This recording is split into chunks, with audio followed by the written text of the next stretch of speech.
this weekend, and the women's ice hockey team is slipping in the polls. Meanwhile, Quinnipiac men's basketball is exceeding expectations in MAC play. Where do they sit in the MAC standings? And QU women basketball found themselves down 20 points at halftime to Niagara. Could they mount the comeback? Sports Paws starts right now.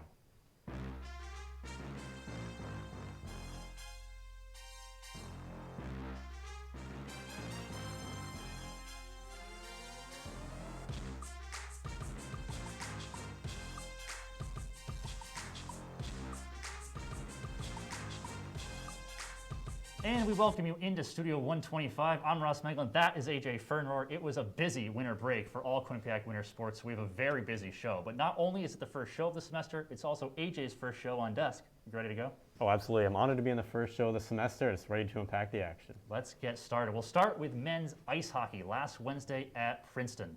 It's the second matchup of the year. Quinnipiac shut them out again at 6-0. Quinnipiac has outscored Princeton 15-0. This year on a 9-0 victory on January 18th, and this 6-0 win. Quinnipiac led in shots on goal with 43 to Princeton's 24, plus 24 saves for Yanni Perez in another shutout. The men's ice hockey team traveled to Bridgeport this past weekend for the second annual Connecticut Ice Tournament. Between the 4 Division I teams within the state, let's take a look at the bracket. Quinnipiac was heavily favored as the second-ranked team in the nation coming into the tournament. First game was on the slate with Uconn versus Yale, and then the redemption game. Quinnipiac took on the defending CT Ice champion Sacred Heart. This is the first CT Ice tournament since 2020, and there was no shortage of excitement this time around. Spoiler alert, Uconn beat Yale 5-1. Let's dive deeper into these games with some highlights. Quinnipiac first battled Sacred Heart on Saturday night. Quinnipiac lost to Sacred Heart in the 2020 Connecticut Ice Championship game. Were they able to beat the defending champions? We start in the first period on a shot off by TJ Friedman. It's Joey Cipollone who collects the rebound and puts the Bobcats on the board 1-0. 1-0 early, Bobcats with the lead. Then we soon will fast forward to the third period. Bobcats still with that 1-0 lead until Sacred Heart's Neil Shea connects on the wraparound attempt, and we're tied 1-1 midway through the third period. Just 4 minutes later, though, Sacred Heart takes their first lead as an odd man rush catches Quinnipiac off guard, leading to the goal from Dakota Raby. Pioneers lead it now 2-1, getting into crunch time. Then just with less than 90 seconds to play and a Bobcat empty net, Joey Cipollone scores his second of the game to keep Quinnipiac alive, sending it into overtime. In overtime, just 4 minutes into OT, Zach Metza crashes the net and redirects Captain Wyatt Bongiovanni's shot, which slips through Justin Robbins. And that will do it on night number 1. The Bobcats advance to Sunday's championship game against Uconn. On to Sunday now for the championship game against Uconn. By the way, Sacred Heart beat Yale in the third place game 4-3 in overtime. Let's see how the championship game shaked out. It would take a while for the scoring to start, but Desi Burkhart scored the second chance goal on the Bobcats to put the Bobcats up 1 late in the third period. Ethan Young would tack on an empty netter to secure the win for Quinnipiac in the final minute. After the weekend, Zach Metza was named ECAC Player of the Week. Metza continued his stellar season with 2 game-winning goals in a perfect 3-0 week for the Bobcats. The Wisconsin native scored the first goal in a 6-0 road win at Princeton and then followed up with an overtime winner against Sacred Heart at the Connecticut Ice Tournament Saturday night. Metza has also added 26 points in 26 games. Earlier this month, Bobcats first-year goaltender Yanni Perez joined 27 other goalies in being named to the Richter Award watch list for the top goalie in Division I hockey. Perez has been on point this year with 0.79 goals against average and a save percentage of 96. Both of those would be NCAA records if the season ended today. He's led goalie playing time by a large margin with a 13-1-2 record to show for it. His 9 shutouts on the year are Division I program best. Add-on graduate student Dylan St. Cyr's. Over winter break, Quinnipiac was briefly voted number 1 in the country, but has since dipped back to number 2. A new USCHO poll was released today, and Quinnipiac remains ranked number 2 in the country. Minnesota State remains number 1 at 25-5 overall. Taking a look at the other top 10 team on campus, the Quinnipiac women's ice hockey team aimed to continue their dominance as they took on number 9 Colgate last Friday. We'll roll the highlight, possible ECAC playoff preview and a top 10 matchup taking place here in Hamden. We'll start in the first period. Colgate is going to find themselves in front of the net. After multiple efforts, Dara Gregg opens the scoring, 2:30 into the game. First couple shots saved by Corrine Schroeder, but the rebound will not be denied. Colgate jumps on top early, 1-0. Just 3 minutes later, Kendall Cooper's shot gets deflected. Nina Steigoff on the rebound. She puts a top shelf, no hesitation on the one-timer to tie this one up at 1 apiece. Still later in the first period, Cooper again on the tack, deflected down low, gets her own rebound, goes low and scores to put Quinnipiac up 2-1. Now on to the second period. A defensive mishap makes it easy pickings for Nina Brick. She gets the puck out past Corrine Schroeder to tie the game back up at 2. This will be the only goal of the second period, leading to a very exciting rest of the game. Second period ends and the third period begins with Maggie McEachern ripping a shot. Initial shot's going to be saved by Schroeder, but the rebound, Caitlin O'Donohoe, finishes it off. 3-2 Colgate. Bobcats will respond again when Sadie Peer boxes out her defender and lays it off to Jess Shriver to tie it up once again. The game will remain at 3 apiece heading into overtime. Just 30 seconds into the extra frame, the Raiders get a golden opportunity and score the game-clinching goal thanks to Allison Simpson, who lands right in front of the net off a pass. Colgate will take this one 4-3 in overtime. Coming off that tough overtime loss on Friday, the Bobcats had a quick turnaround on Sunday against Cornell in their mental health awareness game. Mental health awareness game is Do It for Darren game, which honors the life of Darren Richardson, and it opens up the conversation around mental health. You'll see that Purple Heart on all the jerseys throughout the game. We go to the first period. Olivia Mobley making an aggressive push toward the net. She backhands the puck close. However, Lindsey Browning make the save for the Big Red. Later in the first period, Giselle Friendship passes the puck across the ice to Caitlin Jocham, who whiffs on that shot. Now to the second period, and Fred Node tallies her first of 2 assists on the day, dropping a dime to Mobley, who buries the puck, giving the Bobcats a 1-goal lead in the second period. A little later in the second period, Logan Anger shining in this one with save after save after save. We'll get a montage here of all these saves, including a miraculous play on this breakaway from Friendship, keeping the score at 1-0. Right after that, Kendall Cooper aimed and fired a missile past Lindsey Browning to put the Bobcats up by 2, giving Node her second assist on the day. Now in the third period, a little bit of a weird thing here. Unique play. If you see on the screen, the referee puts his hand up, indicating a penalty. The question is, who's the penalty against? Both teams pull their goalie, but the penalty is against Cornell, giving Kate Riley the easiest goal of her collegiate career, and Quinnipiac a hat trick advantage. Quinnipiac would win by the same score, and both teams form a heart at center ice, an annual tradition honoring the Do It for Darren Foundation and helping to remove the stigma around mental health. The women's team was ranked number 7 in the last week's USCHO poll, and after going 2-1 this past week, they are ranked number 8. They dropped out 1 spot from last week's poll after going 1-1. The top 3 teams remain the same, just not in the same order as last week. Minnesota made the jump from number 2 to number 1. Northeastern fell from the top spot down to number 3. Ohio State jumped 1 spot from 3 to 2. And Wisconsin, Minnesota, Duluth, and Harvard remain the same. Colgate jumps up to number 7. Still to come on Sports Paws, we shift over to men's and women's basketball as they enter the final stretch of their seasons before the MAC tournament begins. Plus, Jack Main and John Surratt will join us to break down what both need to do to be successful. Stay with us. Maybe you can make retirement happen. After all, you made home ownership happen. Homeschooling yourself on loans, beefing up your credit score. So I'm pre-approved. You were like, yes! Sorry. Color coding listings, ticking boxes, and flushing every toilet in a 20-mile radius. Home sweet home. You aced house hunting. Now get the tips you need to get on track at aceyourretirement.org. I know what you're thinking. I need a job. I need a new career. Well, I've been there. I've been there. I've been there. I wasn't happy with what I was doing. After high school, I didn't have a plan. I just wanted to start working. I got laid off twice, but you gotta keep You going. just need the right skills. Find an apprenticeship. I found a 2-year IT program. I found a medical course online. I'm now a consultant in the tech space. You have more options than you think. You can do this. You will find something. You will find something new.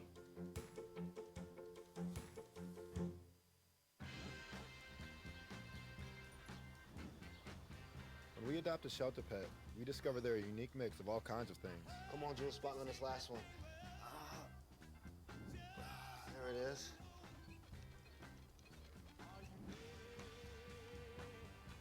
Keep going with it. Leo. They're a little bit of a lot of things, but they're all pure love.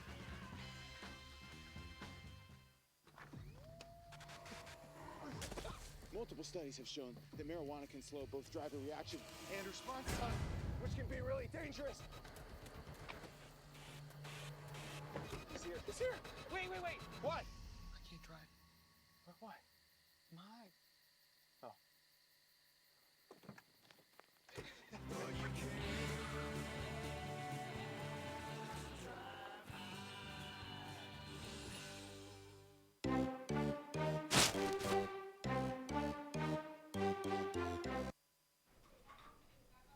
Welcome back to Sports Paws. I'm Ross Meglin. That is AJ Fernor. On January 23rd, Quinnipiac men's basketball hosted Iona with their Hall of Fame head coach, Rick Pitino. Iona came undefeated in the MAC play. Quinnipiac had 3 wins in a row. Let's take the highlight. This was a good one.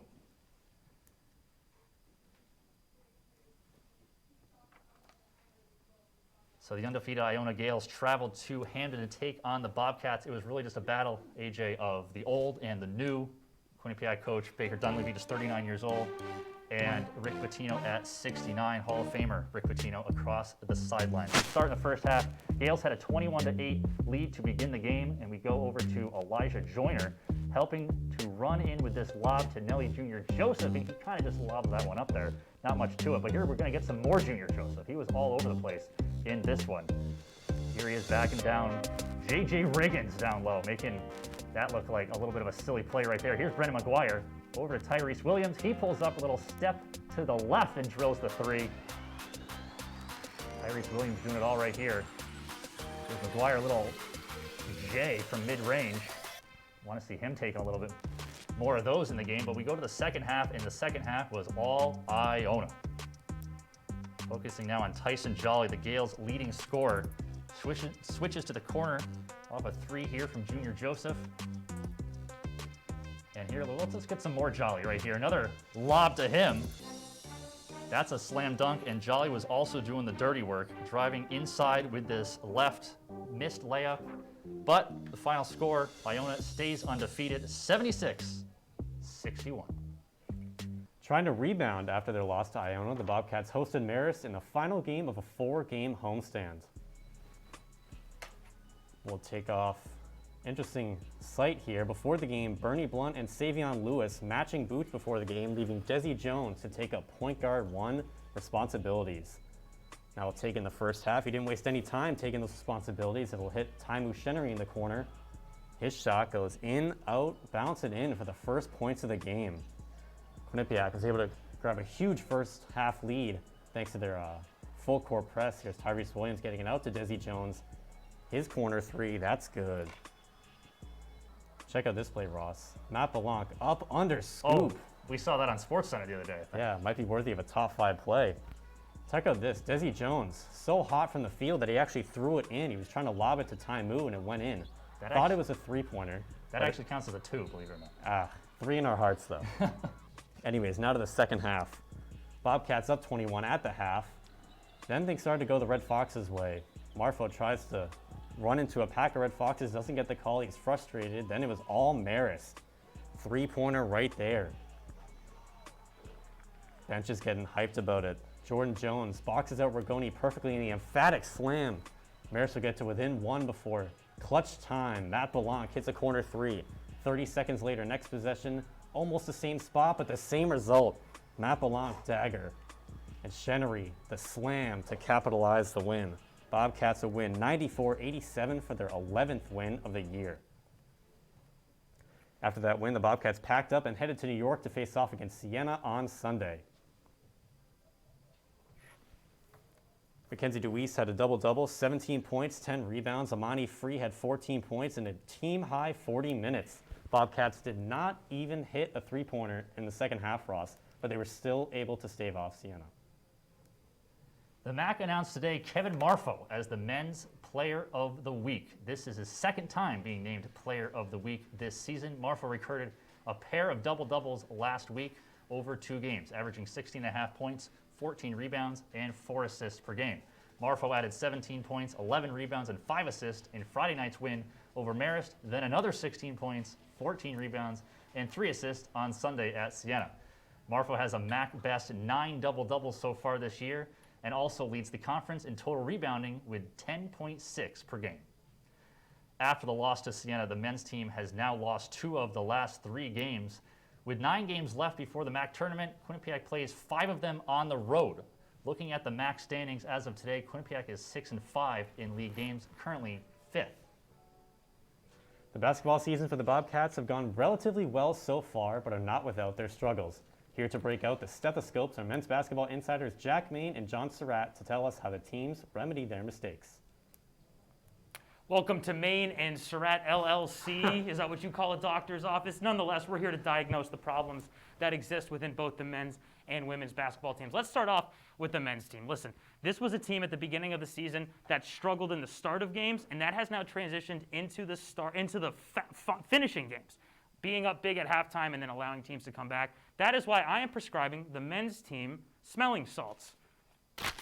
Smelling salts right there. If they can wake up and keep themselves going for those last 10 minutes, they'll be able to close out. John, they were up 56-35 at halftime against Marist at home just last Friday. They only ended up winning that game by less than 10 points. How are you up so big and still continue to allow teams to get back into it? And they made it into an 81-80 game. But for my diagnosis, I think that the team really needs to strengthen up, get some more strength on their boards. We talked about, Ross talked about Kevin Marfo being MAC Player of the Week. And I think overall the rest of the team needs to be stronger. So I'm going to prescribe some protein powder because they're only 5th in the conference in rebounding overall. But Kevin Marfo makes up a third of that. Like, when he's leading the conference in rebounding, it's kind of hard for you to justify how they're playing up to their playing stronger. They need to play stronger. And Baker Dunleavy even talked about last game against Marist that they need to play a full 40 minutes, and some strength and some stamina would definitely help that.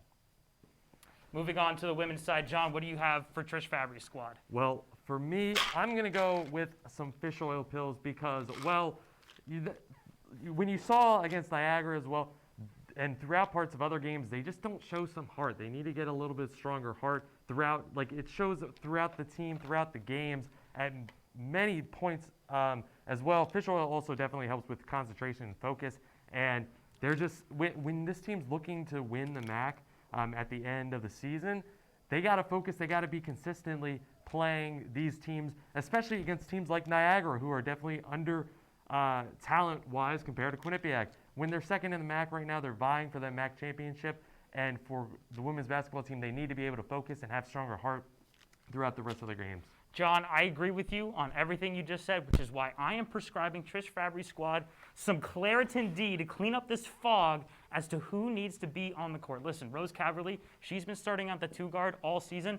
It is time for her to grab some pine. She was the worst plus-minus player in that team's comeback victory against Niagara. Her replacement, Jackie Grisdale, has become the second most efficient shooter in the MAC when she's on the floor. Rose Caverly, below average. Rose Caverly, also a bottom 25% shooter from just general field goal range, and that's not what you want from your 2-guard. Give Jackie Grisdale some more minutes, and on top of that, Grace LaBarge with a plus 27, the highest on the team in that win against Niagara. Give her some minutes in place of Michaela Morris. Yeah, definitely. We're going to have to see how both teams fare throughout the rest of their MAC season. Indeed. Ross and AJ, back to you guys on the desk. Thank you, guys. Women's basketball was MAC preseason #1 in almost every poll you could think of, so let's see how they're doing midway through conference play. We'll start with Canisius. Actually, the Bobcats came away with this one 62-53, and this was the game that Mackenzie Deweese had a double-double with 17 points and 10 rebounds. Amani Free had 14 points in a team-high 40 minutes, played the whole game. Despite not hitting a three-pointer in the second half, the Bobcats were able to hold off the Golden Griffiths. Another game, another dominant performance from Trish Fabry's team against the team in last place in the MAC.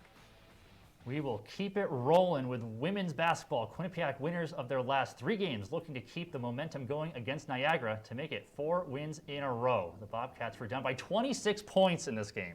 Jackie Grisdale posted 26 points in the comeback. 23 of her 26 points came in the second half. Mackenzie Deweese had 18 points. The 26-point comeback is tied for the second largest comeback in Division I NCAA women's basketball history. More news out of the MAC today. Mackenzie Deweese has been named the MAC Co-Player of the Week. Deweese averaged 17.5 points, 8.5 rebounds, 7 assists, and 2 steals per game. Deweese earned her team-leading 6th double-double of the season this past Thursday. She tallied team highs of 17 points, 10 rebounds, 5 assists, and 2 steals in that win. She followed that performance with 18 points, 9 assists, and 7 rebounds in Quinnipiac's 26-point comeback win over Niagara. The award marked the first of the season for Deweese and the second for the Bobcats. Yeah, we're at the midway point now of MAC play. Let's take a look where the teams stand all across the conference. Quinnipiac finds themselves in second place in the MAC after putting in together an impressive 4-game win streak, 3 of which were on the road. Fairfield sits atop the MAC with only 1 loss, that loss being Siena. Coming up after the break, alumni athletes are dominating the professional world. Plus, the top 5 plays. Stay with us.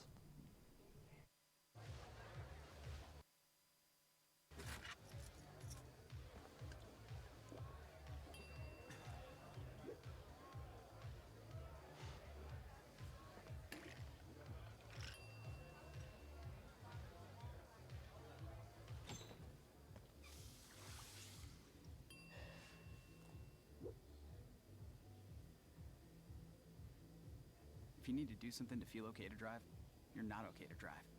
Don't drive buzzed.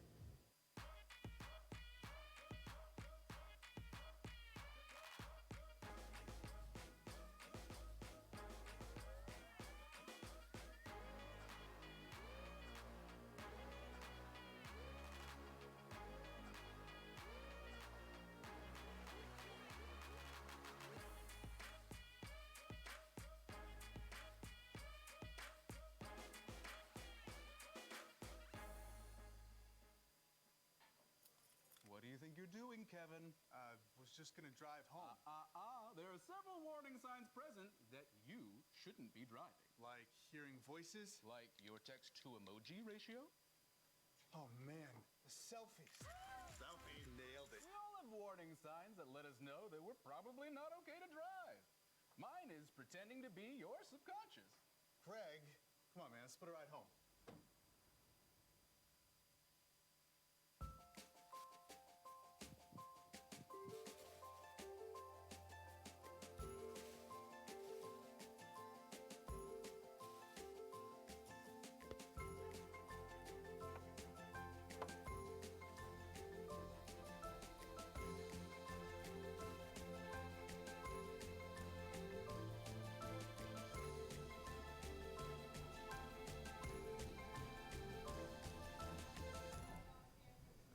Welcome back to Sports Paws. I'm AJ Furmore with Ross Meglin. Quinnipiac men's ice hockey has its first Olympic player in program history. Carlos Schuchste, a former defenseman who graduated in 2020, has been named to the Latvian national team for the 2022 Olympics in Beijing. Schuchste has 66 career points in 148 games with the Bobcats. He currently plays for the Dynamo Riga in the KHL, but has made stops at the AHL, ECHL, and OHL. It's a lot of hockey. Team Latvia's first game is against Sweden on the first night of competition on February 9th. All right, the Quinnipiac indoor track and field team competed at the Great Dane Classic, hosted by the University of Albany this weekend. Seniors Simeon Foster and Aisha Gay led the Bobcats with first place finishes in the 60-meter hurdle and 400-meter dash, respectively.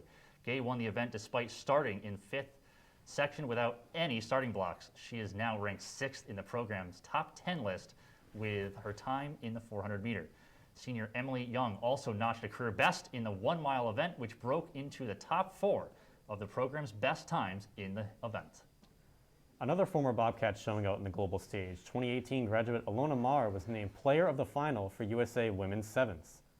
Team USA won the gold medal in Malaga, which is the 3rd stop in the 2021-2022 HSBC World Rugby 7 Series. After finishing in 7th place their last tournament, USA is now up to 4th overall. It was their first gold medal since 2019, and they defeated the likes of Canada, Poland, Great Britain, France, and Russia. We'll have the results of the next tournament on next week's show. Now for some rugby news. Quinnipiac junior Grace Cartwright and sophomore Kat Story were named 2021-2022 All-NIRA honorable mentions, as announced by the league office on Wednesday afternoon. Story finished the season with 9 tries, 3 assists, 8 ROTs, and 45 points. Leading the Bobcats in all categories, Cartwright competed in 7 contests for the Bobcats at the number 8 position and recorded double-digit tackles, while also tallying over 20 carries on the year. All right, now it's time for the top 5 plays. We saw Matt Belanc made the SportsCenter top 10 last week on ESPN. Let's see if he makes the list. AJ, get us started. With pleasure. Starting off with number 5. Anne Frederick Node finds an open Olivia Mobley, who speeds past the entire Big Red defense. And she would finish the attack with a shot to the top corner of the net. Too easy for Mobley. With play number 4, we said this was the unique play from the men's basketball game. This is Desi Jones just throwing an alley-oop. It's not going to count as a 3. That's the weird part about it. But look at this. The accuracy just goes right in the net. Taimu didn't get the alley-oop attempt. Heading to the CT Ice tournament for play number 3, breaking the standoff. Desi Burkhart gets the rebound off Ty Smolanik's shot and get the Bobcats the lead in the championship game. Let's slow this down now as we see Burkhart being in the right place, the right time to finish the shot. Back to men's basketball for play number 2. Matt Belanc, this is what we saw on ESPN. Driving to the paint and hits Marist defense with the up and under reverse layup. Belanc sure went into the bag of tricks for this one as he catches the defender jumping and made him pay. Look at that, up and under. I wonder who filmed glass.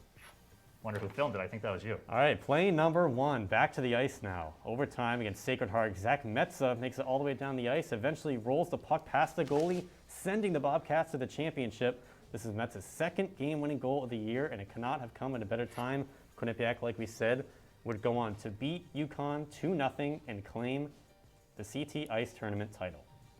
All right, winter sports are starting the final stretches of their season. Students are back from break, so let's check out the schedule of Quinnipiac sports for the next week. Women's basketball takes on Marist Thursday night at home. Women's hockey plays Clarkson away Friday night. Men's hockey has a pair of home games this weekend, first against Union on Friday night, and men's basketball travels to St. Peter's Friday night at 7 p.m. AJ, of those 4 that are on the screen right now, what are you most looking forward to?